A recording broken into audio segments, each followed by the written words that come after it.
Hello everyone, good morning. क्या हाल चाल है मेरे प्यारे प्यारे जीव जंतुओं? सर सब बढ़िया, सब मजे में। दोस्तों, आज हम लोग एचआरएम का पूरा 35 मार्क्स कंप्लीट कर लेने वाले हैं। इस 1 घंटे का मैराथन में आप अगर बैठने का वादा करते हो तो मैं आप लोगों को एक वादा करना चाहता हूं कि आपके 35 मार्क्स आपके जेब में डाल के जाऊंगा। एचआरएम का संजीवनी बूटी मैराथन में आप लोगों का स्वागत है। सब कोई प्लीज मेरे को हाय हेलो तो करो। इज्जत तो करो थोड़ा सा भाई, थोड़ा इज्जत तो मैं डिजर्व करता हूँ। हल्का फुल्का इज्जत कर लो। हाय हेलो भैया, कैसे हो, क्या हाल चाल है, ये सब तो पूछो मेरे से। तो आज हम लोग ना, कल हम लोग एमएम का कर लिए थे 40 मार्क्स का, आज हम लोग एचआरएम का करेंगे। आज हम लोग एचआरएम का पूरा मैराथन कर लेंगे और 1 घंटे में आप लोगों को सब कुछ समझा दिया जाएगा। 35 मार्क्स आपका जेब में डाल दिया जाएगा, अपने से बना बना के आप लिख सकते हो। सारा का सारा टिप्स ट्रिक्स सब कुछ दे दिया जाएगा। आज अगर ये 1 घंटे बैठ के मेरे साथ ये मैराथन कर लेते हो तो एचआरएम में कभी भी डर नहीं लगेगा। 35 मार्क्स आपका सिक्योर हो जाएगा एमएम की तरह। एमएम जैसे 1.5 घंटे में कंप्लीट किया, वैसे ही एचआरएम मैं 1 घंटे में कंप्लीट करने की पूरी कोशिश करूंगा। ठीक है दोस्तों, सबसे पहले आप लोगों को एक डाउट आता है कि भैया क्या पढ़े, हम लोग एमएमएचआरएम में क्या फॉलो करें, क्या पढ़े कि हमारा 75 आउट ऑफ 75 कंफर्म हो जाए। प्लीज भैया आप ये टिप्स ये ट्रिक्स हमको दे दो भैया कि हम पढ़े क्या एक्चुअली में। तो दोस्तों, मैं आप सबको बताता हूं कि सबसे पहला पहला चीज आपको करना है ई बुक ओवरव्यू। ई बुक को एक बार ओवरव्यू कर लो। ओवरव्यू का मतलब क्या होता है? ओवरव्यू का मतलब होता है देख लेना। ई बुक को जस्ट एक बार पलट पलट के देख लो, क्या क्या टॉपिक से एक बार रीड आउट कर लो ई बुक को। ठीक है, उसके बाद संजीवनी बूटी, संजीवनी बूटी जो है उसको बहुत घोल के पी जाओ एकदम। संजीवनी बूटी जो पढ़ा रहा हूं बहुत इंपॉर्टेंट है, हर एक क्वेश्चन इंपॉर्टेंट है। ठीक है, सबसे पहला पहला आप ई बुक करोगे, उसके बाद आप संजीवनी बूटी करोगे, उसके बाद कुछ extra questions and secret questions आज रात को मैं देने वाला हूं। सीक्रेट क्वेश्चंस यही ई बुक का और संजीवनी बूटी का ही रहेगा, जो मोस्ट इंपॉर्टेंट क्वेश्चंस है। सीयू के जो मोस्ट इंपॉर्टेंट क्वेश्चंस है, जो कल के एग्जामिनेशन में हिट कर सकते हैं, हिट करेंगे, हिट प्रॉपरली करेंगे, 100% गारंटी है हिट करेंगे। वो तभी आएगा जब आप 500 लाइक करोगे। फटाफट से लाइक कर दो। आपके लाइक के ऊपर, आपके कमेंट के ऊपर ये डिपेंड करता है कि एक्स्ट्रा क्वेश्चन, सीक्रेट क्वेश्चंस मैं लाऊं कि नहीं लाऊं। ठीक है, तो फटाफट से लाइक कर दो। 500 लाइक अगर करोगे तो एक्स्ट्रा सीक्रेट क्वेश्चंस बिल्कुल बिल्कुल बिल्कुल बिल्कुल बिल्कुल आएगा, 100% आएगा। ठीक है, और आज हम लोग एचआरएम का मैराथन करने वाले हैं। चुपचाप तुम लोग बैठ के 1 घंटा सुनेगा, 1 घंटा देखेगा मैं क्या क्या बोल रहा हूं, मैं क्या क्या कह रहा हूं, और 35 मार्क्स अपना सिक्योर करवाएगा। ठीक है, चलो आ जाओ। सबसे पहले पहले हम लोग यूनिट नंबर 1 स्टार्ट कर रहे हैं। ठीक है, आप लोगों की अनुमति है तब आप लोग प्लीज अनुमति दो चैट बॉक्स में। चैट बॉक्स में 6 लोग देख रहे हैं या 10 लोग देख रहे हैं, 20 लोग देख रहे हैं, 100 लोग देख रहे हैं, 600 लोग देख रहे हैं, मेरे को मतलब नहीं है। जो लोग देख रहा है वो लोग पक्का से पक्का अच्छा मार्क्स लाएगा, ग्रेटर मार्क्स लाएगा, ग्रेट मार्क्स लाएगा वो लोग। ठीक है, तो आ जाओ। आप लोग प्लीज अनुमति दो कि रेडी करे, एचआरएम को शुरू करे भाई। एचआरएम को शुरू करे। आप लोगों का 35 मार्क्स 1 घंटे में, 35 मार्क्स 1 घंटे में क्या आप लोगों को सिक्योर करे? बिल्कुल सर। तो सबसे पहला जो हम लोग यूनिट पढ़ने वाले हैं, यूनिट नंबर 1 और यूनिट नंबर 2 एक साथ पढ़ने वाले हैं। दोनों यूनिट हम लोग एक साथ कर दिए हैं, कंबाइन कर दिए हैं, एक साथ हम लोग पढ़ने वाले हैं। ठीक है, उसके बाद यूनिट नंबर 3 4 5 तो चलता ही रहेगा। चलिए आइए फटाफट से। यूनिट 1 यूनिट 2 एक साथ हम लोग पढ़ने वाले हैं। देखिए, सबसे पहला क्वेश्चन है व्हाट इज एचआरएम। सबसे पहला क्वेश्चन है व्हाट इज एचआरएम। एचआरएम क्या होता है? तो एक ऑर्गेनाइजेशन में अपने एम्प्लॉयज को जो मैनेज करने का पद्धति होता है, जो मैनेज करने का प्रोसेस होता है, उसको बोलते हैं एचआरएम।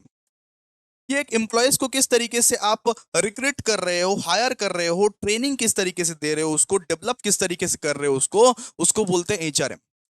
एम्प्लॉयज को किस तरीके से आप काबू में कर रहे हो, किस तरीके से उसको काम सिखा रहे हो, किस तरीके से उसको रिक्रूट, हायरिंग, ट्रेनिंग, डेवलपमेंट कर रहे हो, उसको हम लोग बोलते हैं, इस पूरा का पूरा प्रोसेस को हम लोग बोलते हैं एचआरएम। ठीक है, human resource management refers to the strategic approach to managing an organisation's most valuable assets its people. जैसे कि आप लोगों को पता है दोस्तों, एक ऑर्गेनाइजेशन का मोस्ट वैल्यूएबल असेट कौन होता है? उसका पीपल, उसके स्टाफ। एक ऑर्गेनाइजेशन के स्टाफ को, एक ऑर्गेनाइजेशन के स्टाफ को किस तरीके से आप मैनेज कर रहे हो, किस तरीके से आप उसको काम सिखा रहे हो, ट्रेनिंग दे रहे हो, रिक्रूट कर रहे हो, सिलेक्ट कर रहे हो, हायर कर रहे हो अपने कंपनी के लिए, इस पूरा का पूरा प्रोसेस को हम लोग बोलते हैं दोस्तों एचआरएम। आप सुने होंगे एचआर वर्ड। हर किसी का जो बॉस होता है वो होता है एचआर। एचआर काम मांगता है, बोलता है कि काम हुआ कि नहीं बताओ। आप किसी ऑफिस में ज्वाइन करोगे ना तो वहां का एचआर रहता है। तो एचआरएम मतलब क्या होता है? एचआरएम मतलब होता है ऑर्गेनाइजेशन जो है, ऑर्गेनाइजेशंस का जो स्टाफ लोग हैं, नौकर लोग हैं, मजदूर लोग हैं, कॉर्पोरेट मजदूर लोग हैं, उन लोगों को कौन मैनेज करता है? एचआर मैनेज करता है, ठीक है। उन लोगों को काम कौन सिखाता है? एचआर सिखाता है। उन लोगों को डांटता फटकारता कौन है? एचआर। उन लोगों को धमकी कौन देता है? एचआर देता है। उन लोगों को रिक्रूट कौन करता है? एचआर ही करता है। हायरिंग, रिक्रूटिंग, ट्रेनिंग, डेवलपिंग, ठीक है। एचआरएम मतलब क्या होता है? HRM involves recruiting, hiring, training, developing employees to ensure they contribute effectively to the organisational goals. एक ऑर्गेनाइजेशंस के स्टाफ को किस तरीके से मैनेज किया जाए, ये पद्धति, ये प्रोसेस सिखाता है एचआरएम। ये प्रोसेस सिखाता है एचआरएम, ठीक है। तो आप सिंपल सिंपल सा वर्ड्स लिख दीजिएगा। HRM refers to the strategic approach to managing an organization's most valuable assets like people, like its people। HRM में क्या क्या है? एचआरएम में रिक्रूटिंग है, हायरिंग है, ट्रेनिंग है, डेवलपमेंट है, employees to ensure they contribute effectively to the organisational goals. सीधा सा बात है। फिर दिया हुआ है what are the scope of HRM, मतलब एचआरएम के अंदर क्या आता है? एचआरएम जो है उसका अंदर क्या आता है? सुनिए, एचआरएम के अंदर आता है रिक्रूटमेंट। क्या आता है? एचआरएम के अंदर आता है रिक्रूटमेंट। एचआरएम के अंदर आता है सिलेक्शन। एचआरएम के अंदर आता है ट्रेनिंग। एचआरएम के अंदर आता है डेवलपमेंट, ठीक है। What are the scope of HRM में एचआरएम के अंदर क्या क्या आता है? एचआरएम मतलब होता है recruitment, selection, training, development, performance management, employees relation, compensation, benefits, ये सब क्या है? स्कोप ऑफ एचआरएम है। इसको हम लोग स्कोप ऑफ एचआरएम बोलते हैं। स्कोप ऑफ एचआरएम मतलब एचआरएम में एक्चुअली क्या क्या काम है। एचआर लोग क्या क्या करता है? एचआर लोग रिक्रूट करता है। रिक्रूट करना मतलब सबको इंटरव्यू के लिए बुलाना। सेलेक्ट करता है कि हाँ भाई तुम सेलेक्ट हो गए, तुम मेरे ऑर्गेनाइजेशन में काम करोगे। ट्रेनिंग देता है उन सारे एम्प्लॉयज को कि वो बेहतर से बेहतर काम कर पाए। उनका डेवलपमेंट के बारे में सोचता है कि आगे वो और कैसे डेवलप हो सकते हैं। उनके परफॉर्मेंस मैनेजमेंट के बारे में सोचता है कि वो परफॉर्म किया है कि नहीं किया है, कैसे किया है, किस तरीके से उसका परफॉर्मेंस लेवल को बढ़ाया जाए, ठीक है। तो एचआरएम का स्कोप में आप क्या क्या लिखोगे बताओ? चैट बॉक्स में बोलो, चैट बॉक्स में बोलो। शांत मत रहो, शांत रहोगे तो कैसे मार्क्स आएगा? 35 मार्क्स कैसे आएगा बताओ? एचआरएम के स्कोप में क्या क्या आता है? रिक्रूटमेंट आता है भैया, सिलेक्शन आता है, training, development, performance management, employees relation, compensation, benefits और बहुत सारे चीज, ठीक है। अब बात करेंगे हम लोग एचआरपी क्या होता है। एचआरपी क्या होता है? Human resource planning. Human resource planning का मतलब होता है ये फोरकास्ट करना कि फ्यूचर में हमें कितने ह्यूमन रिसोर्स की नीड है, फ्यूचर में हमारे ऑर्गेनाइजेशंस को कितने स्टाफ की नीड है। मान लो कि मेरे अभिषेक झा क्लासेस में अभी मेरे अंडर 4 स्टाफ काम कर रहे हैं, तो मैं अभी से सोच के रखूंगा ना कि अगला साल मेरे को कितना स्टाफ चाहिए। मेरे डिमांड को देख के, मेरे डिमांड मान लो बहुत ज्यादा बढ़ रहे हैं, स्टूडेंट हजारों हजार आ रहे हैं, 2000, 3000, 4000 स्टूडेंट्स हो गए अचानक से, ठीक है। तो मेरे को ज्यादा स्टाफ चाहिए ना, तो मैं फ्यूचर के लिए प्लान करके रखूंगा ना कि 2026 में मेरे को 8 स्टाफ चाहिए। और मैं ये भी सोच के रखूंगा कि वो स्टाफ में क्या क्या टैलेंट होना चाहिए। उसको थंबनेल बनाना आना चाहिए, उसको ये आना चाहिए, वो आना चाहिए, ये आना चाहिए, ये स्किल्स होना चाहिए। मैं सोच के रखूंगा ना, मैं प्लान करके रखूंगा ना। उसी को बोलते हैं दोस्तों ह्यूमन रिसोर्स प्लानिंग। जब एक ऑर्गेनाइजेशन प्लान करता है कि मेरे पास करेंटली कितना स्टाफ है और फ्यूचर में कितना वर्कफोर्स का रिक्वायरमेंट है और कैसे टाइप के बंदे मेरे को चाहिए काम के लिए, उस चीज को हम लोग बोलते हैं दोस्तों ह्यूमन रिसोर्स प्लानिंग। उस चीज को हम लोग बोलते हैं ह्यूमन रिसोर्स प्लानिंग। कि प्लान करना कि फ्यूचर में कितने स्टाफ की रिक्वायरमेंट है, कैसे कैसे स्टाफ की रिक्वायरमेंट है, ठीक है। तो HRP is the process of forecasting an organisation's future human resource needs and determining how to meet those needs. It involves analysing the current workforce, predicting future requirements and developing strategies to ensure the right number of people with the right skills are available when needed, ठीक है। Done. तो human resource planning मतलब क्या होता है? वापस बोलो भैया। ह्यूमन रिसोर्स प्लानिंग मतलब क्या होता है? वापस बोलो भैया। ह्यूमन रिसोर्स प्लानिंग मतलब होता है ये फोरकास्ट करना कि हमें फ्यूचर में कितने स्टाफ की रिक्वायरमेंट है, हमारे कंपनी को फ्यूचर में कितने स्टाफ की, कितने पीपल्स की रिक्वायरमेंट है और कैसे कैसे लोग की रिक्वायरमेंट है। मान लो मैं ऐसा स्टाफ सोचता हूँ कि मतलब कि जिनको टैली वैली सब कुछ आना चाहिए। मैं ऐसा स्टाफ खोज रहा हूँ जिसको जीएसटी का नॉलेज हो। मैं ऐसा स्टाफ खोज रहा हूँ जिसको थंबनेल बनाने का नॉलेज है। मैं ऐसा स्टाफ खोज रहा हूँ मान लो जिसको वीडियो एडिटिंग का बहुत ज्यादा नॉलेज है। तो ऐसे ऐसे स्टाफ मैं खोज रहा हूँ, सीधा सा बात है। उसको बोलते हैं ह्यूमन रिसोर्स प्लानिंग। मतलब कैसे स्टाफ आप खोज रहे हैं, कितने स्टाफ आप खोज रहे हैं। क्लियर है? चलिए अब 5 और 10 मार्क्स क्वेश्चंस करते हैं, आराम से देखिए। सबसे पहला दिया हुआ है, discuss the importance of HRM. HRM का इंपॉर्टेंस क्या है? सबसे पहले एचआरएम का इंपॉर्टेंस है टैलेंट एक्वाजिशन एंड रिटेंशन। आप लोग बीकॉम कर रहे हो, सुनो एक एग्जांपल सुनो। आप लोग यहाँ पे बीकॉम कर रहे हो, क्या सब कोई सक्सेसफुल हो जाएगा बीकॉम करने के बाद? क्या सबको 50,000 की नौकरी मिल जाएगी? या कंपनी कंपनी में जाओगे और 50,000 की नौकरी तुम्हारी रखी हुई है क्या? कंपनी में जाओगे, इंटरव्यू इंटरव्यू दोगे और लीजिए आपका 50,000 ऐसे करके रखा रहेगा क्या? नहीं, वैसा नहीं होता है। बीकॉम तो कर रहे हैं मेनी स्टूडेंट, बीकॉम कर रहे हैं बहुत सारे स्टूडेंट, ठीक है। लेकिन जिसके पास स्किल्स रहेगा उसी को अच्छा नौकरी मिलेगा। जिसके पास स्किल्स रहेगा उसी को 50,000 का नौकरी मिलेगा, बाकियों को 10-20,000 का नौकरी मिलने वाला है। तो इंपॉर्टेंस ऑफ एचआरएम क्या है? एचआरएम ये इंश्योर करता है कि ऑर्गेनाइजेशन में सही सीट पे सही बंदा बैठे, जिसके पास स्किल्स हो, जिसके पास मगज हो, जिसके पास माथा हो, वो बंदा बैठे। आपके पास अगर स्किल्स रहेगा ना तो आप बीकॉम भी करोगे तो लाख लाख रुपए कमा सकते हो। मेरे भी ऐसे ऐसे बहुत सारे दोस्त हैं जो बीकॉम करके लाख लाख रुपए कमा रहे हैं। क्यों? क्योंकि उसके पास स्किल्स है, दिमाग है। HRM ensures that the organizations attract, hires and retains skilled employees who are crucial to achieve business goals. सीधा सा बात है। फिर employ development, HRM employee development के बारे में सोचता है। एक एम्प्लॉय को आप अगर जॉब पे रख लिए और एक ही काम रोज रोज रोज रोज सिखा रहे हो तो उसका क्या डेवलपमेंट होगा? एक एम्प्लॉय का डेवलपमेंट भी तो होना चाहिए कि वो आज इस पोजीशन में है, कल को उससे भी ज्यादा बड़ा वाला पोजीशन में जाए। एम्प्लॉय भी का तो डेवलपमेंट होना चाहिए। तो एचआरएम ये इंश्योर करता है कि उसको proper training, proper development programmes में शामिल किया जाए। एम्प्लॉयज को एक proper development, proper training programmes में शामिल किया जाए। उसकी करियर ग्रोथ के बारे में, हायर प्रोडक्टिविटी के बारे में, स्किल्स वगैरह, नया नया स्किल्स वगैरह सिखाया जाए ताकि वो एम्प्लॉयज भी आगे बढ़ पाए। एक ऑर्गेनाइजेशंस को आगे बढ़ना ही है, लेकिन अपने अच्छा ऑर्गेनाइजेशंस वही होता है जो अपने तो आगे बढ़ेगा ही, अपने एम्प्लॉयज को भी आगे लेके बढ़ेगा। अपने एम्प्लॉयज को भी आगे लेके बढ़ेगा। एक अच्छा ऑर्गेनाइजेशन वही होता है जो अपने तो आगे बढ़ेगा ही, अपने एम्प्लॉयज को भी आगे लेके बढ़ेगा वो।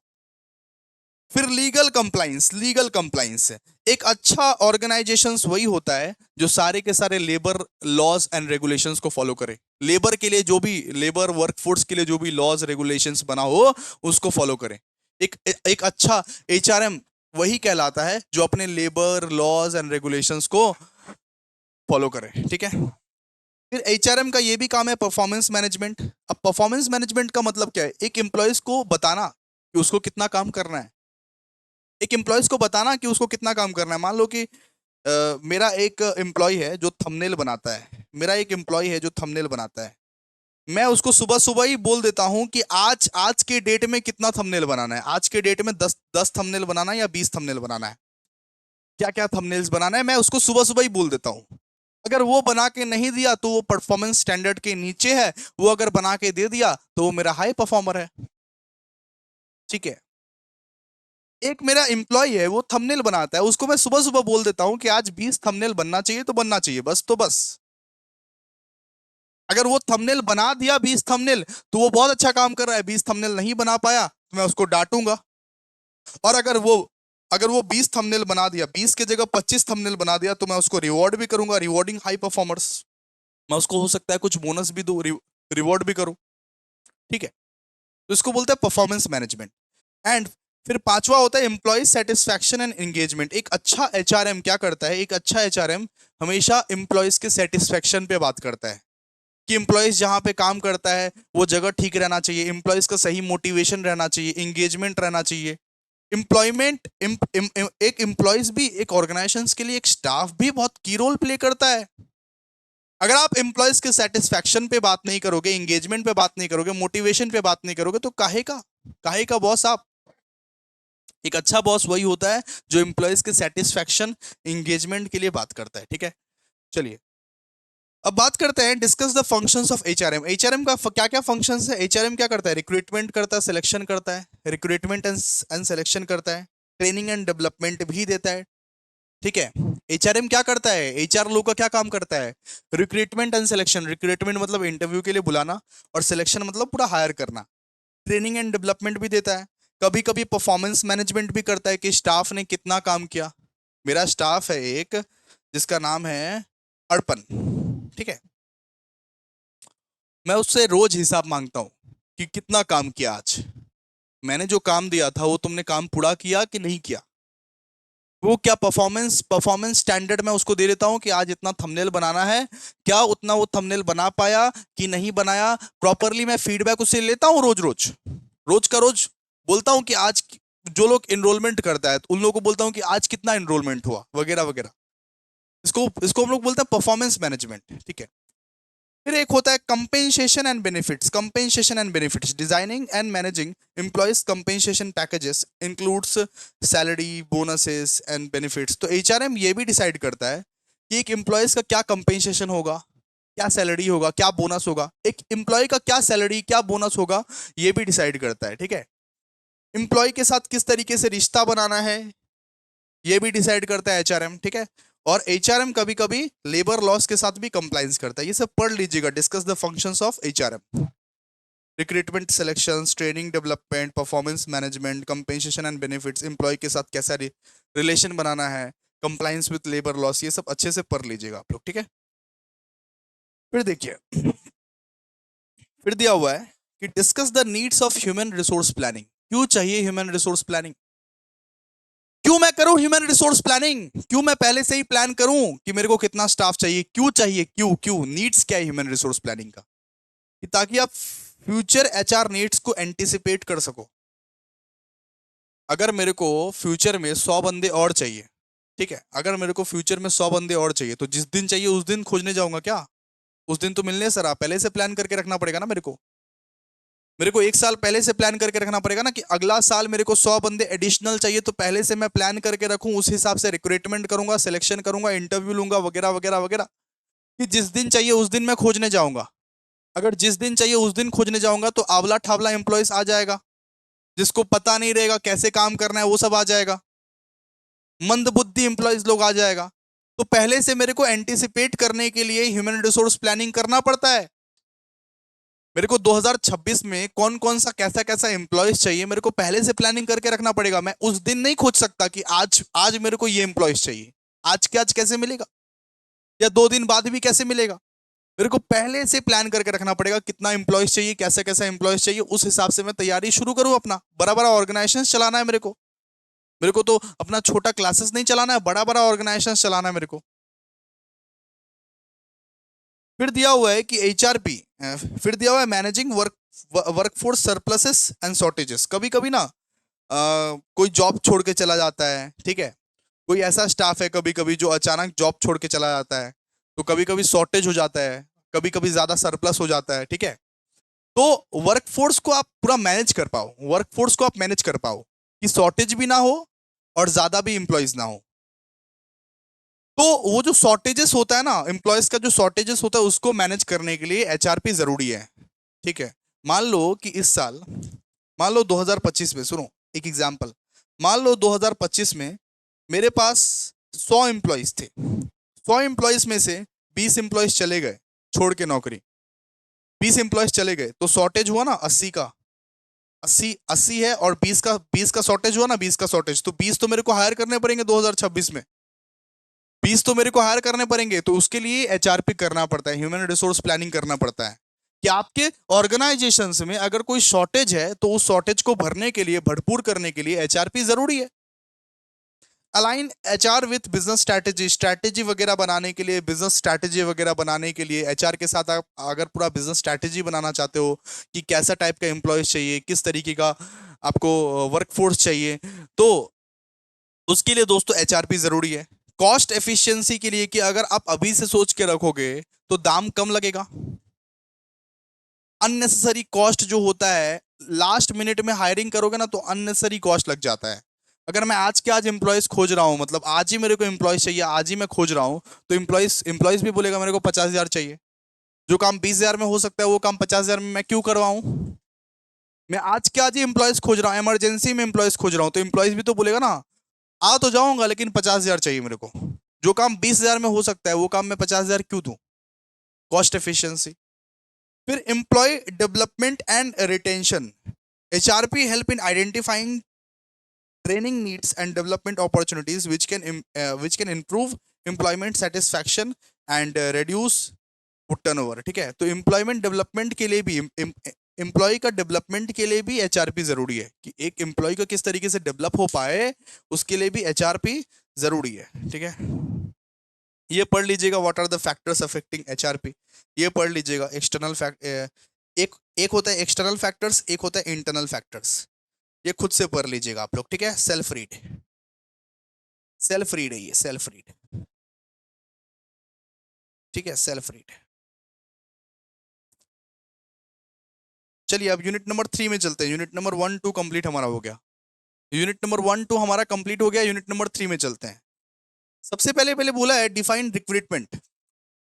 ठीक है, यूनिट नंबर 3 में सबसे पहला क्वेश्चन है डिफाइन रिक्रूटमेंट। रिक्रूटमेंट क्या होता है?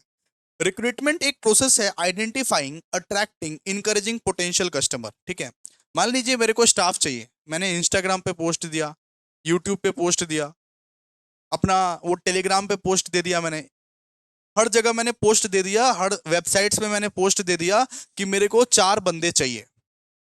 उसको बोलते हैं हम लोग रिक्रूटमेंट। रिक्रूटमेंट मतलब आइडेंटिफाई करना, अट्रैक्ट करना, इनकरेज करना पोटेंशियल कैंडिडेट्स को कि आओ आओ आओ भाई, हम लोग हायर कर रहे हैं इतने इतने बंदे, हम लोगों को इतने बंदे की तलाश है, आओ हमारे कंपनी में आके इंटरव्यू दो। उसको हम लोग बोलते हैं रिक्रूटमेंट। जैसे एग्जांपल हो गया, it involves activities like job posting, advertising, searching candidates. ठीक है, रिक्रूटमेंट मतलब मैंने अपना टेलीग्राम पे, यूट्यूब पे, इंस्टाग्राम पे मैंने पोस्ट दे दिया कि हम लोग 4 बंदे को हायर कर रहे हैं, we are hiring, we are hiring, आओ इंटरव्यू दो, इंटरव्यू देने के बाद डिसाइड करेंगे हम। इसको हम लोग बोलते हैं रिक्रूटमेंट। सिलेक्शन मतलब क्या होता है? सिलेक्शन मतलब छांटना। वो जो बंदे आए हैं, मान लो 100 बंदे आए हैं, मान लो वो पोस्ट देख के 100 कैंडिडेट्स आए, 100 कैंडिडेट्स, उसमें से हमें 4 को छांटना है। इसको हम लोग क्या बोलते हैं? सिलेक्शन। ठीक है, सिलेक्शन। 100 बंदे में से हम लोग को 4 को छांटना है, उसको हम लोग क्या बोलते हैं? Selection. Selection is the process of choosing the most suitable candidate for those who have applied for job. जो हमारे ऑर्गेनाइजेशंस के लिए सबसे ज्यादा सुटेबल कैंडिडेट है उसको हम लोग बोलते हैं सिलेक्शन। जैसे आप लोग रिश्ता विश्ता देखने जाते हो, किसी के लिए, दीदी के लिए, भैया के लिए, किसी किसी के लिए भी रिश्ता विश्ता कोई देखने जाता है तो 10 लड़का 20 लड़का को देखता है, तब जाके एक लड़का पसंद आता है ना। अब अब देखो कि टिपिकली अरेंज मैरिज में क्या होता है कि 10-20 रिश्ते हम लोग देख लिए शादी.com से, मैट्रिमोनी से, फिर एक लड़का हम लोग को पसंद आता है। तो रिश्ता देखना इस रिक्रूटमेंट। ठीक है, रिश्ता देखना इस रिक्रूटमेंट और फाइनल करना इस सिलेक्शन। यहाँ यही बंदा मेरे लिए ठीक है। तो रिक्रूटमेंट का मतलब क्या होता है? रिक्रूटमेंट का मतलब जॉब्स के लिए पोस्ट देना कि हम लोग हायर कर रहे हैं 4 बंदों को, आ जाओ फटाफट से, अगर आपका स्किल्स पसंद आया, टैलेंट पसंद आया तो आपको सिलेक्ट कर लेंगे। और सिलेक्शन मतलब एक्चुअली आप सिलेक्ट कर रहे हो most suitable candidate for your organisation, for your organisations. ठीक है, फिर होता है इंटरनल सोर्सेस ऑफ रिक्रूटमेंट। क्या होता है internal sources of recruitment? Internal sources of recruitment मतलब होता है promotion, transfer, internal job posting, employee referrals. ठीक है, इंटरनल सोर्स ऑफ रिक्रूटमेंट मतलब क्या होता है कि अपने ऑर्गेनाइजेशंस के अंदर से ही किसी को चुनेंगे इस बड़े पोजीशंस के लिए। ऑर्गेनाइजेशंस के छोटे पोजीशंस में से ही किसी को चुनेंगे प्रमोशंस के लिए, इस बड़े पोजीशंस के लिए। ठीक है, तो इंटरनल सोर्सेस ऑफ रिक्रूटमेंट जब जब आपसे पूछे तब तब आप बोलना प्रमोशन है, ट्रांसफर है, इंटरनल जॉब पोस्टिंग है, एम्प्लॉय रेफरल्स है, वगैरह वगैरह। ठीक है, अच्छा, बोला कि एम्प्लॉयमेंट एक्सचेंज क्या होता है और फैक्ट्री गेट क्या होता है। डिफाइन एम्प्लॉयमेंट एक्सचेंज और फैक्ट्री गेट। एम्प्लॉयमेंट एक्सचेंज बोल रहा है और फैक्ट्री गेट बोल रहा है। तो एम्प्लॉयमेंट एक्सचेंज ना एक एजेंसी है। एम्प्लॉयमेंट एक्सचेंज एक एजेंसी है जो नौकरी देने वालों को और नौकरी लेने वालों को मिलाती है। नौकरी देने वालों को और नौकरी लेने वाले को मिलाती, जैसे शादी.com जो शादी लड़का और लड़की को मिलाता है, वैसे ही एम्प्लॉयमेंट एक्सचेंज क्या होता है? एक एजेंसी है जो लोग नौकरी नौकरी देने वाले हैं, मतलब बॉस लोग हैं, बॉस लोग ना वहां पे पोस्ट करता है। जो कंपनीज है वहां पे पोस्ट करता है कि हमें ऐसे ऐसे बंदों की रिक्वायरमेंट है, और वहां पे बंदा लोग भी जाता है, अप्लाई करता है, जिसका भाग रहता है उसको मिल जाता है। एम्प्लॉयमेंट एक्सचेंज क्या होता है? An employment exchange is an government run agencies that help job seekers find employment and employers find suitable candidate by providing job listing and facilitating placement।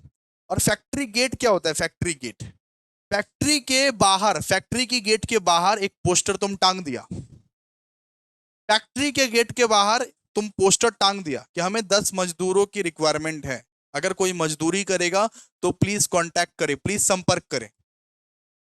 Factory है, फैक्ट्री के गेट के बाहर, factory के gate के बाहर एक poster तुमने कहा, मतलब ये टांग दिया कि हमें 10 मजदूरों की रिक्वायरमेंट है, वी नीड 10 लेबर्स, हमें 10 मजदूरों की रिक्वायरमेंट है, अगर कोई मजदूरी करेगा तो इस नंबर पे कांटेक्ट करे।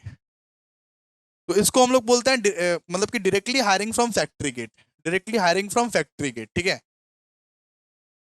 तो factory gate recruitment refers to the practice of hiring workers directly at the factory gate, often for manual और अनस्किल्ड लेबर।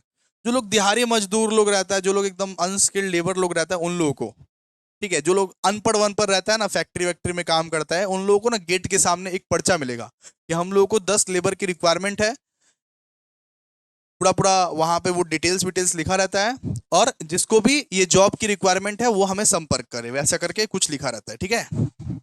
अच्छा, what do you mean bye recruitment policy? Recruitment policy क्या है? Recruitment policy एक formal framework है जो organisations के approach को बताता है कि किस तरीके से एक ऑर्गेनाइजेशंस अपने एम्प्लॉयज को अट्रैक्ट करेगा, किस तरीके से एक ऑर्गेनाइजेशंस अपने एम्प्लॉयज को अट्रैक्ट करेगा, सिलेक्ट करेगा, ये गाइडलाइंस है, ठीक है।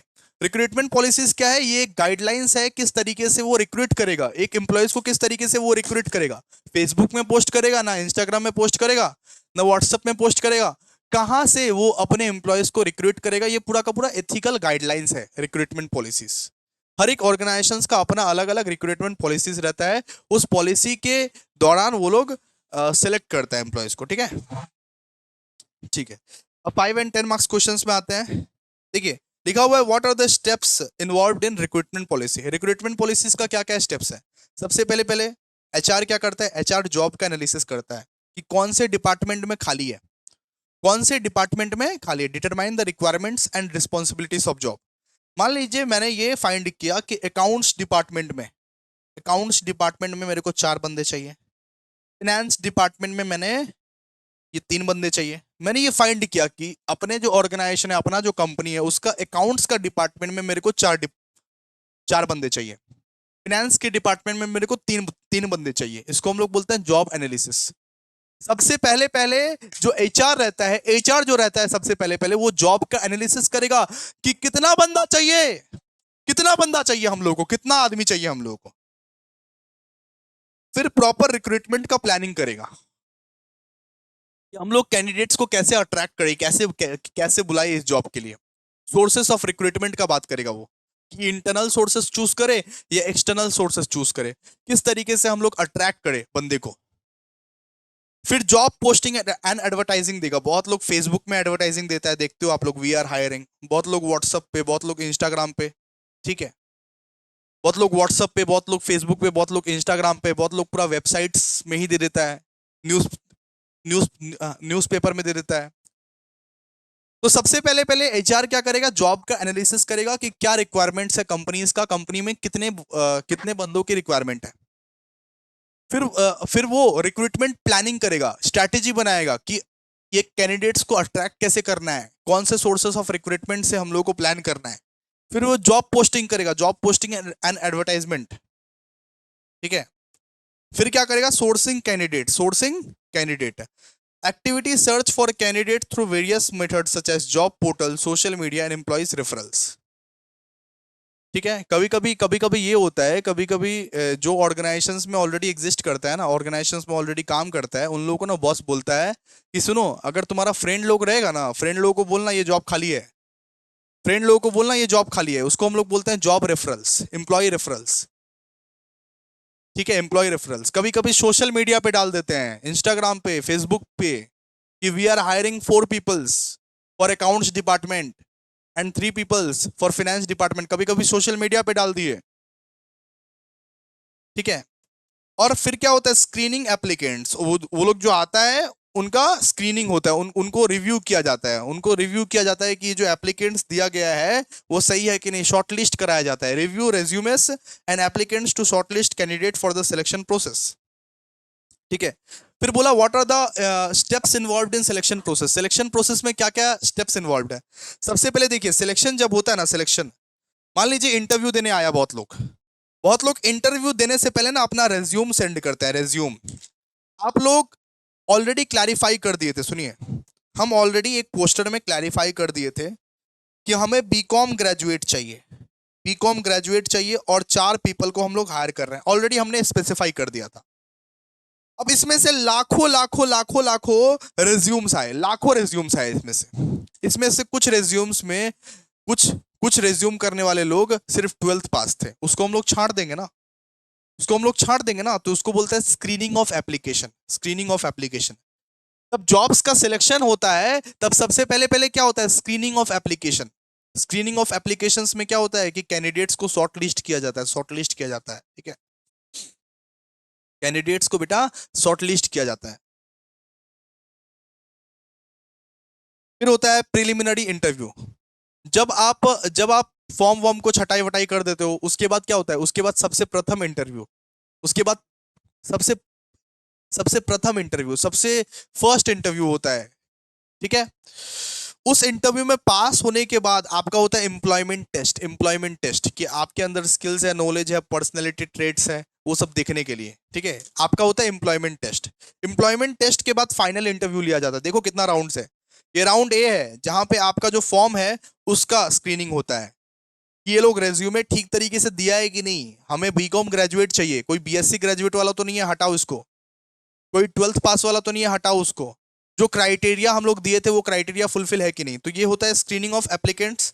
फिर होता है प्रिलिमिनरी इंटरव्यू, मतलब जस्ट एक इंटरव्यू होता है नॉर्मली कि आपको क्यों जॉब चाहिए, ये जॉब क्यों लिए, वगैरह वगैरह, फोन से होता है आजकल, आजकल जो प्रिलिमिनरी इंटरव्यू जो होता है ना वो फोन से होता है, मोबाइल से वीडियो कॉल में होता है। फिर होता है एम्प्लॉयमेंट टेस्ट, एम्प्लॉयमेंट टेस्ट में आपका स्किल्स देखा जाता है, नॉलेज देखा जाता है, पर्सनैलिटी ट्रेट्स देखा जाता है। फिर होता है फाइनल इंटरव्यू, फाइनल इंटरव्यू के लिए आप लोगों को बुलाएगा, फाइनल इंटरव्यू के लिए, ठीक है।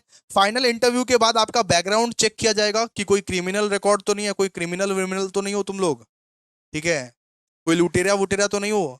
रेफरेंस, रेफरेंस भी देखा जाता है कि कौन तुमको रेफर किया है, कोई तुमको मुख्यमंत्री तो तुमको रेफर वेफर नहीं कर दिया है, ये सब सब देखा जाता है तुम्हारा, और फिर तुमको जॉब ऑफर दिया जाता है, जॉब ऑफर दिया जाता है। ये पूरा सिलेक्शन का प्रोसेस है, screening of applicants, preliminary interview, employment test, final interview, background check and job offer, ठीक है।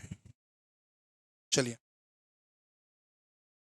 फिर बोला distinguish between recruitment and selection, ये ई बुक से आप लोग पढ़ लेना, ई बुक से आप लोग पढ़ लेना, बहुत आसान है, ई बुक से आप लोग पढ़ लेना इसको, रिक्रूटमेंट और सिलेक्शन का क्या क्या डिफरेंस है, ये आप लोग पढ़ लेना। फिर बोला briefly explain all the external sources of recruitment, recruitment के सारे एक्सटर्नल सोर्सेस को एक्सप्लेन कीजिए, रिक्रूटमेंट के सारे एक्सटर्नल सोर्सेस को एक्सप्लेन कीजिए बोला। तो सबसे पहला पहला होता है एम्प्लॉयमेंट एजेंसी, एक एजेंसी होता है जो नौकरी देने वालों को और नौकरी लेने वालों को मिलाती है, उसको हम लोग बोलते हैं एम्प्लॉयमेंट एजेंसीज। फिर job portals and online advertisement, आप लोगों को तो पता ही है नौकरी.com, नौकरी.com क्या करता है, नौकरी.com नौकरी नौकरी नौकरी देने का काम करता है। बहुत सारा इंस्टाग्राम में आप लोग देखोगे ऑनलाइन एडवर्टाइजमेंट आता है, we are hiring four peoples for blah blah blah blah blah. Job portals जो होता है नौकरी.com, लिंक्डइन वगैरह जो होता है, ये क्या करता है, नौकरी देने के लिए काम करता है।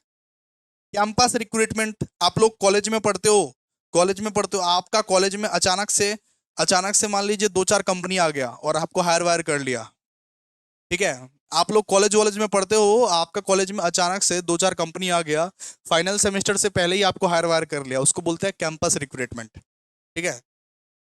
फिर social media recruitment, social media recruitment मतलब हमने मान लो इंस्टा पे ऐड दिया, व्हाट्सएप पे ऐड दिया, इंस्टा पे ऐड दिया, व्हाट्सएप पे ऐड दिया कि हमको 4 बंदे चाहिए, हमें इंस्टा पे ही मिल गए 4 बंदे।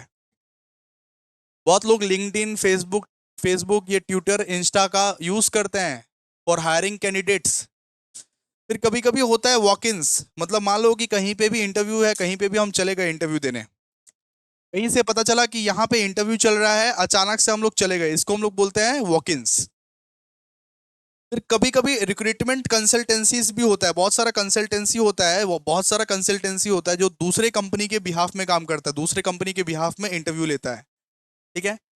कभी कभी एम्प्लॉयज रेफरल्स, मान लो आपका दोस्त है, आपके दोस्त को आप बोल दिया कि भाई आप, भाई ये तुम्हारा कंपनी में कोई जॉब होगा ना तो हमको बताना, उसकी कंपनी में जॉब है और आपको वो रेफर कर दिया, वो अच्छा दोस्त निकला, आपको वो रेफर कर दिया, उसकी कंपनी में जॉब है, आपको वो रेफर कर दिया, उसको बोलते हैं एम्प्लॉय रेफरल्स। अगर कोई एम्प्लॉय दूसरे एम्प्लॉय के लिए रेफर कर दे अपने ही कंपनी में, उसको बोलते हैं एम्प्लॉय रेफरल्स। फिर कभी कभी जॉब फेयर्स होते हैं, जॉब फेयर्स मतलब इवेंट्स वगैरह होता है जहां पे जॉब दिया जाता है, ठीक है। इतना आप पढ़ लीजिएगा हो जाएगा, इतना आप पढ़ लीजिएगा हो जाएगा। यूनिट नंबर 4 समझ में आया अभी तक, जितना जितना पढ़ाया समझ में आया अभी आप जितना पढ़ाया? देखो यूनिट नंबर 1 2 3 खत्म हो गया, यूनिट नंबर 4 पे चले गए अभी। यूनिट नंबर 4 में क्या दिया हुआ है? What do you mean by training? Training क्या होता है? ट्रेनिंग क्या होता है? ट्रेनिंग मतलब एक एम्प्लॉय को नॉलेज, स्किल्स और कॉम्पिटेंसीज सिखाना। मान लो कि एक काम है, एक काम है मजदूरी करना, तो उसको सिखाना पड़ेगा ना कि मजदूरी किस तरीके से किया जाता है, वगैरह वगैरह वगैरह वगैरह। एक जो टास्क के लिए जो तुम हायर किए हो उसको सिखाना पड़ेगा ना, पहले पहले 1 महीना उसको ट्रेनिंग दो तब ना वो सीखेगा। अब देखोगे कि जॉब लेने जाते हो, जो जॉब के लिए जाते हो, जो टास्क के लिए जाते हो, वो टास्क पहले सीखने में 1 महीना लगता है, 1 महीना का ट्रेनिंग होता है, उसके बाद आप लोगों का जॉब लगता है। तो ट्रेनिंग मतलब क्या होता है? ट्रेनिंग मतलब एम्प्लॉयज के अंदर स्किल्स को डेवलप करो, नॉलेज को डेवलप करो, कॉम्पिटेंसीज को डेवलप करो कि वो स्पेसिफिक जो जॉब है, वो स्पेसिफिक जो जॉब है वो कर पाए, वो स्पेसिफिक जॉब जो है वो कर पाए, ठीक है। और डेवलपमेंट मतलब क्या हो गया? डेवलपमेंट मतलब overall growth, overall progress, overall improvement हो उसके अंदर। सिर्फ वही जॉब नहीं, वो सारे के सारे ही जॉब ओवरऑल सीख पाए, ठीक है। ट्रेनिंग का मतलब क्या होता है? वो स्पेसिफिक जॉब के लिए, जो स्पेसिफिक जॉब के लिए तुम इंटरव्यू दिए थे, वो स्पेसिफिक जॉब तुमको आना चाहिए, उसको हम लोग बोलते हैं ट्रेनिंग। इन डेवलपमेंट मतलब ओवरऑल हर चीज का तुमको ग्रोथ हो, प्रोग्रेस हो, इंप्रूवमेंट हो, ठीक है। जैसे पता है मैं CA किया हूं, ठीक है। तो सीए फर्म में जब मैं आर्टिकलशिप करने गया था, सीए फर्म में जब मैं आर्टिकलशिप करने गया था, तब यहाँ पे सबसे पहले पहले तो वहां पे ट्रेनिंग होता है। ट्रेनिंग का मतलब क्या होता है? ट्रेनिंग का मतलब होता है एक स्पेसिफिक फील्ड, मतलब मेरे को ऑडिट का फील्ड में जाना था, तो ऑडिट के लिए मेरे को ट्रेनिंग व्रेनिंग दे रहा था ये लोग, ठीक है, ऑडिट के लिए। लेकिन डेवलपमेंट का मतलब क्या होता है? डेवलपमेंट का मतलब है ऑल एरियाज, मतलब ऑडिट, टैक्स, फिनेंस, अकाउंटिंग, हर एक फील्ड के लिए मेरे को जब ट्रेनिंग दिया जाता है, मेरे को जिंदगी का प्रोस्पेक्टस सिखाया जाता है, प्रोस्पेक्टिव सिखाया जाता है, जब मेरे को ग्रोथ, प्रोग्रेस, इंप्रूवमेंट के बारे में बात किया जाता है, उसको दोस्तों हम लोग बोलते हैं डेवलपमेंट, उसको हम लोग बोलते हैं डेवलपमेंट, ठीक है। ट्रेनिंग सिर्फ स्पेसिफिक स्किल्स पे बात करता है, डेवलपमेंट ब्रॉडर है और फ्यूचर ओरिएंटेड है। मतलब डेवलपमेंट मतलब ओवरऑल बात कर रहा हूं मैं, ओवरऑल हर चीज का बात कर रहा हूं मैं, ठीक है। तो development refers to the process of growth, progress और improvement, specially in skills, knowledge, personality, potential over the longer period unlike training, ठीक है। फिर बोला what are the advantages of on the job training? On the job training का advantage क्या है? On the job training का advantage है कि प्रैक्टिकल एक्सपीरियंस मिलता है आप लोगों को और कॉस्ट इफेक्टिव रहता है। प्रैक्टिकल एक्सपीरियंस मिलता है, जहां पे भी जाओगे प्रैक्टिकल एक्सपीरियंस मिलेगा और कॉस्ट इफेक्टिव रहेगा, सीधा सा बात है। और what are the purpose of training? To improve employee skills and performance and to increase efficiency and productivity within the organisation. मतलब एम्प्लॉयज की स्किल्स एंड परफॉर्मेंस को इंप्रूव करना है और उसके प्रोडक्टिविटी को और एफिशिएंसी को इंक्रीज करना है, ठीक है। चलिए आइए अब बात करते हैं हम लोग, डिस्कस द बेनिफिट्स या importance of training to organisation. एक ट्रेनिंग का क्या इंपॉर्टेंस रहता है? एक ट्रेनिंग का क्या बेनिफिट रहता है? एक ट्रेनिंग का क्या बेनिफिट रहता है? मतलब ट्रेनिंग करने से क्या होगा, क्या होगा ट्रेनिंग करने से? तो सबसे पहले ट्रेनिंग करने से भैया एम्प्लॉयज का परफॉर्मेंस बढ़ेगा। एम्प्लॉयज अगर 10 घंटे काम कर रहा है तो वो कल को वो ज्यादा काम करेगा, अच्छा से काम करेगा, वो कम एरर्स में काम करेगा, वो गलतियां कम करेगा, सीधा सा बात है। उसके प्रोडक्टिविटी भी बढ़ेगा।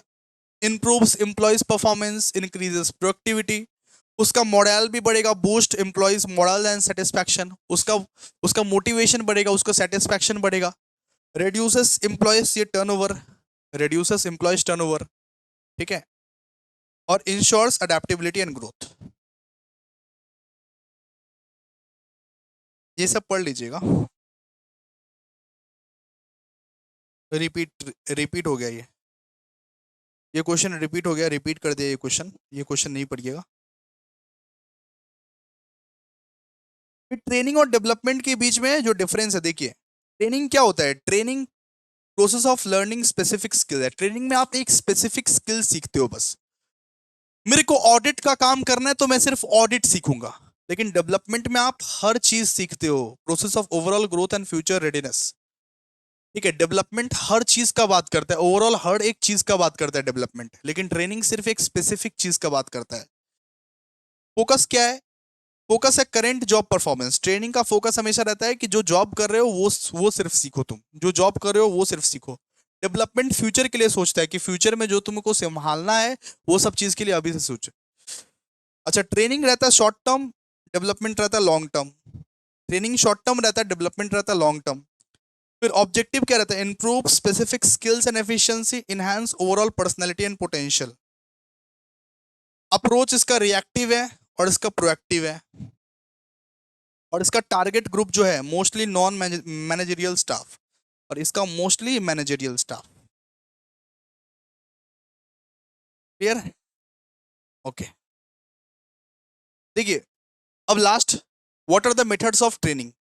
तो मेथड्स ऑफ ट्रेनिंग क्या है, on the job training. On the job training मतलब जॉब के अंदर ही तुमको ट्रेनिंग मिलेगा, जब एम्प्लॉयज को जॉब के अंदर ही ट्रेनिंग मिले, जॉब के अंदर ही ट्रेनिंग मिले उसको हम लोग बोलते हैं on the job training. Of the job training मतलब एम्प्लॉयज को जब बाहर बाहर भेजा जाए कि बाहर जाके सीखो, एम्प्लॉयज को जब कंपनीज की तरफ से बाहर भेजा जाता है, ठीक है, जैसे वर्कशॉप सेमिनार्स क्लासरूम्स अटेंड करने के लिए भेजा जाता है, उसको हम लोग बोलते हैं of the job training. Job rotations का मतलब होता है कि मान लो कि मैं ऑडिट डिपार्टमेंट में काम कर रहा हूँ, ऑडिट डिपार्टमेंट में काम कर रहा हूँ, मेरे को टैक्स डिपार्टमेंट में ये लोग शिफ्ट कर दिया, बोला कि ऑडिट में तो तुमने बहुत सारा काम किया, अब जाओ टैक्स में जाओ। फिर एक होता है अप्रेंटिसशिप ट्रेनिंग। अप्रेंटिसशिप ट्रेनिंग एक combination of classroom learning and hands on work usually for technical and trade jobs. मतलब एक क्लासरूम लर्निंग की तरह होता है, बहुत सारे लोग बैठे रहते हैं, सिखाने वाला एक जन रहता है और वो सिखाता है एक जॉब के बारे में। अप्रेंटिसशिप लर्निंग के अप्रेंटिसशिप ट्रेनिंग मतलब एक पूरा क्लासरूम जैसा माहौल रहता है, जैसे एक टीचर सिखाता है वैसे ही वहां पे एक सुपरवाइजर रहता है, वो सिखाता है कैसे कैसे आप लोगों को काम वाम करना है, ठीक है। फिर एक रहता है internship training. Internship training, internship training जो रहता है ना, short term training provided to student. मतलब इंटर्नशिप के बारे में तो आप लोगों को पता ही होगा, अरे सीए लोग आर्टिकलशिप करता है, जैसे 6-6 महीना का जो इंटर्नशिप, 3-3 साल का जो इंटर्नशिप रहता है। कभी कभी आप लोग 6-6 महीना के लिए इंटर्नशिप के लिए ज्वाइन कर सकते हो सीए फॉर्म वर्म, उसको हम लोग बोलते हैं इंटर्नशिप ट्रेनिंग, ठीक है। और एक होता है ऑनलाइन लर्निंग, ई लर्निंग। कभी कभी डिजिटल प्लेटफॉर्म्स आप लोगों को दिया जाता है, उस डिजिटल प्लेटफॉर्म्स के जरिए आप लोग सीख सकते हो कहीं से भी, कहीं कभी भी। तो ये सब क्या है, methods of training, methods of training है, पढ़ लीजिएगा ये सब अच्छे से, पढ़ लीजिएगा ये सब अच्छे से, ठीक है। Last chapter. फिर अगर आप लोगों को सीक्रेट क्वेश्चंस चाहिए तो 500 लाइक्स चाहिए इस पर्टिकुलर वीडियो में, 500 लाइक्स चाहिए, फिर शाम को सीक्रेट क्वेश्चंस आएंगे, सीक्रेट क्वेश्चंस, ठीक है। सीक्रेट क्वेश्चंस आएंगे, मोस्ट सीक्रेट क्वेश्चंस जो कल के सीयू के एग्जाम में फंसेंगे। ये तो ये भी फंसेंगे, सिंपल सा बात है। अच्छा, यूनिट नंबर 5, जॉब इवैल्यूएशन क्या होता है। Job evaluation is the systematic process of determining the relative worth of the value of different jobs. मतलब एक जॉब जो कर रहे हो आप, उसका क्या वैल्यू है उसको जानना, उसको बोलते हैं हम लोग जॉब इवैल्यूएशन। कि एक पर्टिकुलर जॉब जो कर रहे हो उसका क्या वैल्यू है, उसका क्या वर्थ है, उसको हम लोग क्या बोलते हैं, उसको हम लोग बोलते हैं जॉब इवैल्यूएशन। जॉब इवैल्यूएशन क्या है, एक सिस्टमैटिक प्रोसेस है of determining the relative worth और वैल्यू ऑफ डिफरेंट जॉब्स, ठीक है। फिर what are the scope of job evaluation. Job evaluation का क्या क्या स्कोप है, assessing the relative value of job to establish fair wage structure, helping in job classification, promotions, transfers by understanding job responsibilities and requirements, ठीक है। ये सब scope है, clear है। जॉब इवैल्यूएशन क्यों जरूरी है, जॉब इवैल्यूएशन इसीलिए जरूरी है क्योंकि फेयर वेजेस मिल पाए, फेयर सैलरी मिल पाए, और सीधा सा बात है, प्रमोशन मिलेगा कि नहीं, प्रमोशन, ट्रांसफर, जॉब क्लैरिफिकेशन आप लोगों को मिल पाए, इसीलिए जॉब इवैल्यूएशन जरूरी है को। ठीक है। फिर जॉब एनालिसिस क्या होता है? जॉब एनालिसिस होता है कि एक जॉब के बारे में पूरा का पूरा जन्म चिट्ठा आप कलेक्ट कर रहे हो, एकदम इंफॉर्मेशन कलेक्ट कर रहे हो। Job analysis is the process of collecting and studying information about A job duties, responsibilities, required skills, outcomes and work environment. ठीक है। जॉब एनालिसिस इसीलिए जरूरी है ताकि आप जॉब के बारे में सारे के सारे duties, responsibilities, required skills, outcomes जान पाओ, सीख पाओ। जॉब डिस्क्रिप्शन क्या है? Job description is a written statement that aligns the duties, responsibilities and working statement. मान लो कि मैंने एक ये पेपर में ऑलरेडी लिख दिया कि मैं जिसको हायर करना चाहता हूं उसका क्या ड्यूटीज रहेगा, क्या रिस्पॉन्सिबिलिटीज रहेगा, क्या क्या वर्किंग कंडीशंस रहेगा, उसका ड्यूटीज क्या क्या रहेगा, उसका क्या क्या रिस्पॉन्सिबिलिटीज रहेगा, क्या क्या वर्किंग कंडीशन रहेगा, किसको वो रिपोर्टिंग करेगा, कौन उसका एचआर रहेगा, वगैरह वगैरह। मैंने सब कुछ लिख दिया, उसको मैंने बोला जॉब डिस्क्रिप्शन। जब एक कंपनी ऑलरेडी एक रिटर्न स्टेटमेंट दे देती है about duties, responsibilities, working conditions and reporting relationship, उसको हम लोग बोलते हैं दोस्तों जॉब डिस्क्रिप्शन। जॉब स्पेसिफिकेशन किसको बोलते हैं? Job specification is the statement of qualification, skills, experience and personal attributes. ठीक है। जॉब स्पेसिफिकेशंस मतलब हर एक कंपनी का अपना एक क्राइटेरिया होता है कि इस पर्टिकुलर जॉब के लिए ये क्वालिफिकेशंस चाहिए, ये स्किल्स चाहिए, ये एक्सपीरियंस चाहिए, ये पर्सनल एट्रीब्यूट चाहिए, उसको हम लोग बोलते हैं जॉब क्वालिफिकेशंस। ठीक है। जॉब स्पेसिफिकेशंस, उस चीज को हम लोग क्या बोलते हैं? Job specifications. कि इस पर्टिकुलर जॉब के लिए ये क्वालिफिकेशन चाहिए, ये स्किल्स चाहिए, ये एक्सपीरियंस चाहिए, ये पर्सनल एट्रीब्यूट चाहिए, तभी आना ये जॉब के लिए, वरना मत आना। ठीक है। अच्छा, अब देखिए 5 and 10 marks questions. What do you mean by performance appraisal and what are the objectives of performance appraisal? Performance appraisal क्या है?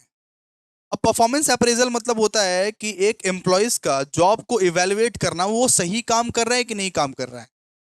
एक एम्प्लॉयज के माथे पे जब आप खड़े रहते हो और जब उसका परफॉर्मेंस को इवेलुएट करते हो कि वो सही काम कर रहा है नहीं काम कर रहा है, उसको बोलते हैं हम लोग परफॉर्मेंस इवेलुएशन, परफॉर्मेंस अप्रेजल।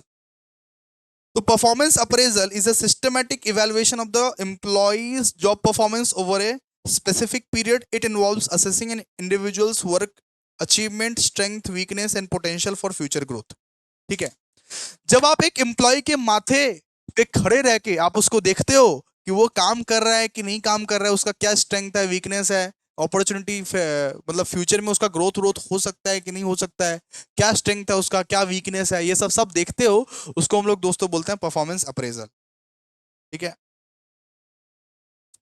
फिर है objective of job evaluation, sorry sorry sorry, objective of performance appraisal. Performance appraisal क्यों जरूरी है? एक परफॉर्मेंस अप्रेजल क्यों जरूरी है? कि ताकि आप एम्प्लॉयज का जो परफॉर्मेंस है उसको इवेलुएट कर पाओ कि एम्प्लॉय सही काम कर रहा है कि नहीं काम कर रहा है, एम्प्लॉयज का क्या परफॉर्मेंस है उसको आप इवेलुएट करो सही से, इवेलुएट परफॉर्मेंस। ठीक है। कि आप प्रोवाइड फीडबैक, कि एम्प्लॉयज को आप फीडबैक दे पाओ, फीडबैक दे पाओ कि एम्प्लॉयज तुम कैसा काम कर रहे हो, अच्छा काम कर रहे हो कि खराब काम कर रहे हो, आप उसको फीडबैक दे पाओ। आइडेंटिफाई ट्रेनिंग नीड्स, मतलब अगर इंप्लॉयज को मान लीजिए कुछ ट्रेनिंग चाहिए तो आप उसको आइडेंटिफाई कर पाओ कि इस एम्प्लॉय को क्या ट्रेनिंग का नीड है, क्या ट्रेनिंग का नीड है, कौन सा ट्रेनिंग इसको दे कि ये बहुत अच्छे से परफॉर्म कर पाए।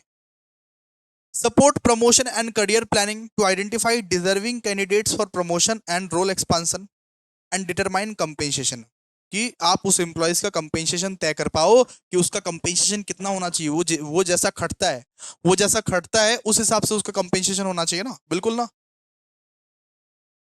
ठीक है। अच्छा, जॉब इवैल्यूएशन क्यों करते हो? जॉब इवैल्यूएशन का ऑब्जेक्टिव क्या है? जॉब इवैल्यूएशन हम लोग क्यों करते हैं, क्या ऑब्जेक्टिव है? जॉब इवैल्यूएशन का ऑब्जेक्टिव ये है कि establish fair and equitable pay structure.